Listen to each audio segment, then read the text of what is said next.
back in time to find you. I died in the year when I loved him the most. Damien locked me in the basement for a whole day and night just to please his first love later. There was an electrical short circuit, and a big fire broke out. I was suffocated to death inside, and my last glance before dying, I saw a young man. He held a bench and frantically smashed the door lock, rushing to my side. The fire burned his clothes, but he didn't care at all. Who was he? I couldn't remember. All I knew was that in the end, I died in his arms. After I died, my soul still lingered beside the young man. The fire was burning more and more fiercely, but he held me tightly and didn't move. I couldn't help but clutch his body and endured it and run. Are you going to wait for death here? But I also knew that he couldn't hear the shouts of a ghost like me at all. It wasn't until the fire truck rumbled in that he was carried out by more than a dozen firefighters in a hurry. So I finally left that damned basement. The sun was shining brightly outside, and it was a nice day. I saw Damien. He was outside the villa, pacing nervously whenever he caught someone. He would ask, "Has the girl in the basement been rescued?" Oh, he still didn't know that I was dead. You see, this boy whom I had loved for 10 years, even when I was engulfed by the fire, he didn't have the courage to rush in and save my life. My body was still held in the young man's arms. He didn't look at anyone. He walked straight to a black car. He opened the car door and placed me in the passenger seat. He even thoughtfully fastened the seatbelt for my corpse. The young man fled in a hurry with the dead girl, just like a scene out of a movie. We left the city. The scenery outside gradually turned into fields, villages, and then the beach. He came to the sea. It was a desolate and undeveloped beach. Finally, the car stopped. He carried me out of the car and slowly walked towards the deeper part of the sea, gradually sinking into the water with me. He said, "Amara, I'm Jasper. You remember me? Could it be a confession? Confess. Confess." I opened my eyes and found myself standing in a high school classroom. Around me were my classmates, who were 17 or 18 years old. A girl pushed me and said, "Amara, is that a love letter in your hand?" A dry piece of letter paper was crumpled out of shape in my hand, and on the cover of the envelope were several neatly written words. For Damien. I had traveled back in time to the day when I confessed to Damien in high school. It was Friday afternoon, and school was about to end. In 5 minutes, Damien would walk into the classroom. I handed this love letter to him right in front of everyone. What did he say then? "Oh," he said. "Sorry, I don't want to be in a relationship right now." "No, that's not it." I shook my head. "You guys are mistaken." Just then, Damien walked into the classroom from outside. Someone shouted at him, "Damien, Amara has something to talk to you about." With a tone full of eagerness to watch the fun, I tore the letter paper in the middle into two halves and said calmly, "It's nothing. Everyone was just joking." After that, I threw the torn letter paper into the trash can. Damien stared at my face for a long time. He didn't say anything and went back to his seat. The onlookers around let out bored sighs. I thought there was going to be a good show. Let's go. Let's go. Hey. I was flipping through the book at my seat. School was almost over, and everyone was happily packing their school bags. I always vaguely remembered that there was still one thing. Perhaps it wasn't important to me at that time, so it was hidden in the long river of my memory. It wasn't until the head teacher walked in that I suddenly came to my senses. It was him. When the classmates saw the head teacher come in, there was immediately a commotion, and they whispered their complaints. "How? What time is it? School is about to end." The head teacher frowned. Our school was a private middle school, which could be regarded as noble elite education. The students here were either rich or of high status, and it was difficult for him to manage many of them. The head teacher waved his hand outside. "Come in." He walked into the classroom from outside. "Jasper, I remembered. You was a transfer student who transferred to our school in the 3rd year of high school from another city. He always wore a school uniform that was washed white, and his school bag was also old and frayed. It was completely different from the luxurious and flashy style of the other students in the class. Probably for this reason, he rarely talked to others and was even often isolated. He always sat alone in the last row, doing exercises in the workbook. His grades were excellent. He was always at the top of the class and never fell out of the top 3 in the grade, especially in the comprehensive science subject. He almost got a perfect score every time. Jasper bent down and introduced himself. My name is Jasper. The shoe in water can carry a boat. It can also overturn it. I transferred here from coaching next door. A head teacher nodded. He pointed to a seat in the back row and said, "You can sit there." So Jasper carried his school bag and walked step by step through the whole classroom and sat behind me. He fully took out his textbooks and neatly placed them on the desk. He was a bit nervous and also a bit ignorant. But it was okay at 17. We still had time and a chance to start over. After the head teacher left, the class became noisy again. Everyone turned around and curiously looked at Jasper. Kirsten, a delinquent student in the class, came over and asked him, "Kucheng, is that the coal city next door? My family also has business there. What's your dad's name? Maybe my parents know him." Jasper pinched his fingertips, looking a bit flustered. He stammered, "My dad doesn't do business, just, could he be a coal miner in the mine?" Tristan interrupted him. Laughed. Many people here learned to fawn on the rich and powerful and look down on the poor. At a young age, many people thought it was interesting and came over to work. So Tristan became even more proud. He picked up Jasper's book and sniffed it, saying, "There really is a smell of coal." There was a disgusting burst of mocking laughter. I couldn't stand it anymore. I stood up, picked up the water in my cup, and splashed it on his head, saying, "Do you have a dog's nose, classmate Fruit?" Tristan was splashed all over by me and looked at me angrily. He rolled up his sleeves and glared at me menacingly. "Amara, are you looking for death?" Well, I actually had died once. Maybe the Amara in high school was shy and reserved, but the Amara who had lived for 28 years wasn't. Smiled and said, "Yeah, I am." As it turned out, there was no fight. Damien came over. He frowned and looked at me. "What's wrong with you today? Go home." Damien was the class monitor, and his pay family was the most powerful in the entire South City, of course. Tristan wouldn't pick a fight with him. When I saw him, all I could think of was the raging fire. It really hurt to be choked to death by the smoke. They said, "We won't go home together anymore from now on. I'm going to stay after school to do some exercises and prepare for the college entrance examination."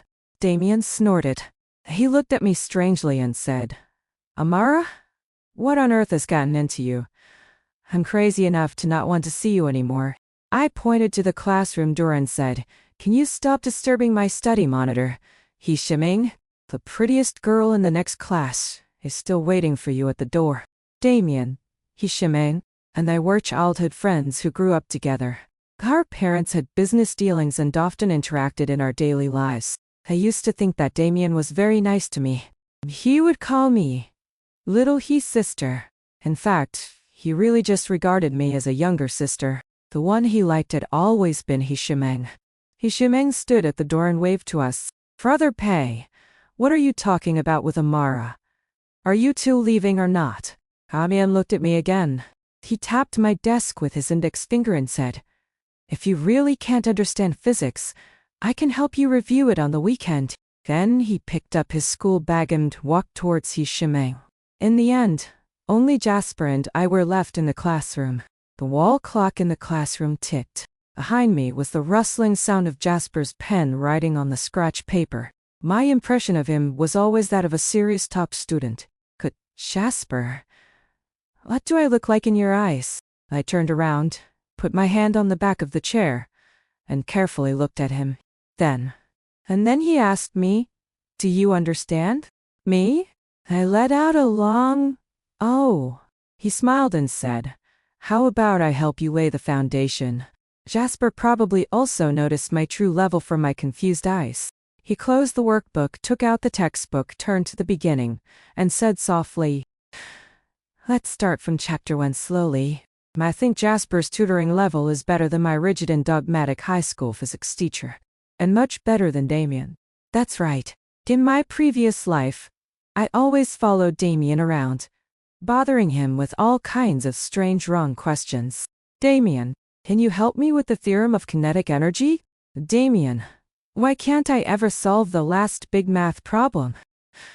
I can't blame him for always giving me a cold look and saying, "Are you a fool, Amara? You don't know anything." Damien. It was so annoying. It wasn't until the school security office knocked on the door and stood at the classroom door angrily, shouting at Jasper and me, "What are you two students doing here so late? Why haven't you gone home yet? Do you want me to call your parents?" Jasper and I then realized that it was almost 8 o'clock. So we quickly packed our school bags, apologized, and ran out. We ran all the way to the school gate. A car honked its horn and stopped beside me. The driver rolled down the car window and called me Xiao He. It was Uncle Zhen, our family's driver. He saw that I hadn't gone home so late, so he specially came to pick me up. "Hurry up and get in the car, your mom is still waiting for you to have dinner at home." Uncle Zhang gave me a glare and his tone wasn't very friendly either. I quickly opened the car door and then looked back at Jasper. "Jasper, it's so late. Do you need us to give you a ride home?" "No need, my home is very far away, in the western suburb." "It's not on the way." He showed that nervous expression again, along with a slightly stiff smile. "Besides, there are still buses at this time. It's very convenient." Jasper waved to me and ran towards the bus stop. The western suburb is very far away. It takes more than an hour by bus. I've only been there once. It hasn't been fully developed yet. There are old buildings and bungalows everywhere, and garbage is piled on the ground. I shouted at him, "Jasper." He turned around. I asked him, "Do you know what my name is?" Under the street outside, his face turned slightly red. I said, "My name is Amara, S the Jong of Ginger and the He of Young Crops. You have to remember it." Oh. I traveled back in time. I didn't have any connection with the high school cultural class knowledge at all. Plus, I was originally an average student with mediocre intelligence. So I had to lie on the desk and flip through the high school textbooks during the weekend. Almost every line in the textbooks was filled with notes. I'm not smart, but I've always been quite hardworking. Just as I was deep in thought about the knowledge points, my phone rang. It was Ishimeng. She sent me a photo on WeChat. It was the library study room. It's several books and 2 cups of milk on the table. We talked for a while before hanging up the phone. I casually opened the moments and flipped through it. I found that Damien had surprisingly posted a status. He said he had reviewed the knowledge points today, and the picture was a corner of the physics workbook. Many classmates left comments. Monitor, take me with you. Physics is really killing me. Damn, why is the academic god being so serious? Damien, if you keep studying like this, you're going to score 200 points. Please stop studying. Before Jasper transferred to our class, Damien's grades had always been the first in our class, with a score that was dozens of points higher than the second place. After Jasper came, his position started to be challenged. The scores of the two of them in the exams were about the same. Other classmates always hoped to see a fierce competition between the two top students. A tense and confrontational scene, but unfortunately, as far as I can remember, the conversations between the two of them probably didn't exceed 10 sentences. After tutoring Lee for so long, I actually felt a bit embarrassed. So I went to the kitchen in the evening and rummaged through some ingredients, baked a box of cookies, and planned to give them to Jasper as a gift. I used to often tinker with these small things, and I would take the cookies and cakes I made to Damien for him to taste. But in my previous life, Once I went to his company office and accidentally saw the cookies I gave him in his drawer. He only ate one piece, and the rest hadn't even been touched. Some of them had even gone moldy. That's when I realized that he actually didn't like the things I gave him. My mom heard the commotion and came downstairs to the kitchen to look at me. "You're wasting food again."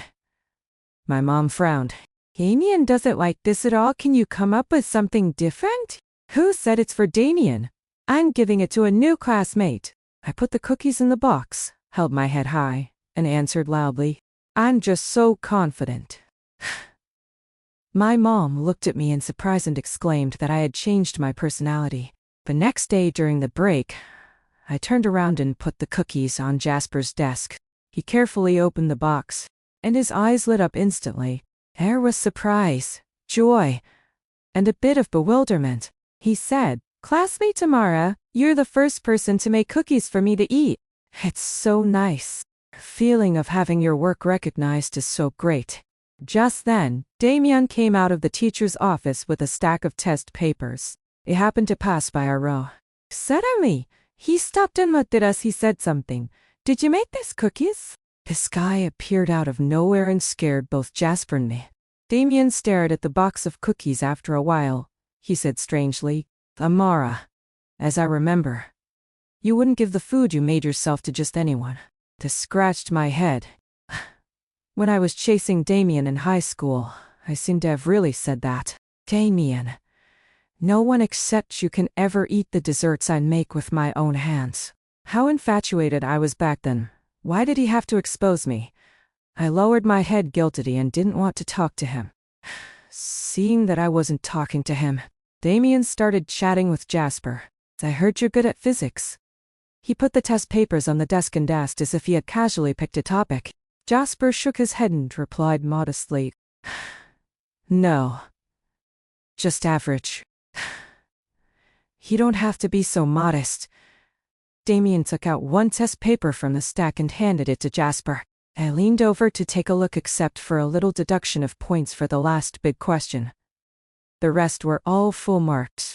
Damien pointed to the point where the points were deducted and said, "This is a question from the Physics Olympiad. You should think about it carefully." In my previous life, Damien had always been tutored by an outside teacher to prepare for the Physics Olympiad. In the end, he won an award and even got extra points in the college entrance examination. Seeing that I was listening carefully, he suddenly flicked my forehead. "Amara, do you understand what I'm saying?" I glared at Damien angrily. "Don't be too mean. You really think I won't make progress?" He smiled, and there was even a hint of tenderness. "Why didn't you come to the library on the weekend?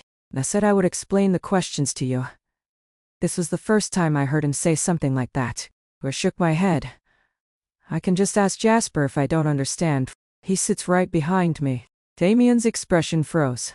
He looked at me, then at Jasper, didn't say anything, and walked away coldly, holding the stack of test papers.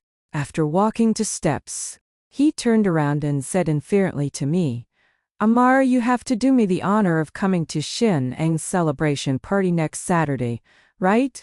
Shin Eng's celebration party was the turning point that changed everything. Shin Eng was an art student. The requirements for her academic courses were not high as long as she met the passing score in the art college entrance examination. She could almost get admitted to a university. In my previous life, she performed exceptionally well. Several good dance schools extended an olive branch to her. This was truly a great piece of good news. Shin Eng's father hosted a banquet at a 5-star hotel and specially gave her 2 days off, allowing her to invite her friends to have some fun outside. The prerequisite was that she wasn't allowed to stay out overnight. It's not surprising that her father made such a request, as she used to socialize a lot and had friends from all walks of life. Shin Eng reserved a luxurious suite in a KEDV, and I went there as well. There were both classmates from our school and some friends from her art classes outside of school. It was noisy and restless. Damien and Shin Eng were surrounded in the middle. The 2 of them were egged on to have a duet. Nearing the early morning, my mom made a video call to me. Shin Eng happened to be beside me and saw the caller ID. She said, My mom told me that she went shopping with your mom today and they should be playing Mahjong at your place now. I've turned off my phone to answer the call. She will definitely try to drag me back through you. Unfortunately, I was an obedient girl in the end. I still answered the call. Sure enough, there were two people on the other end of the line.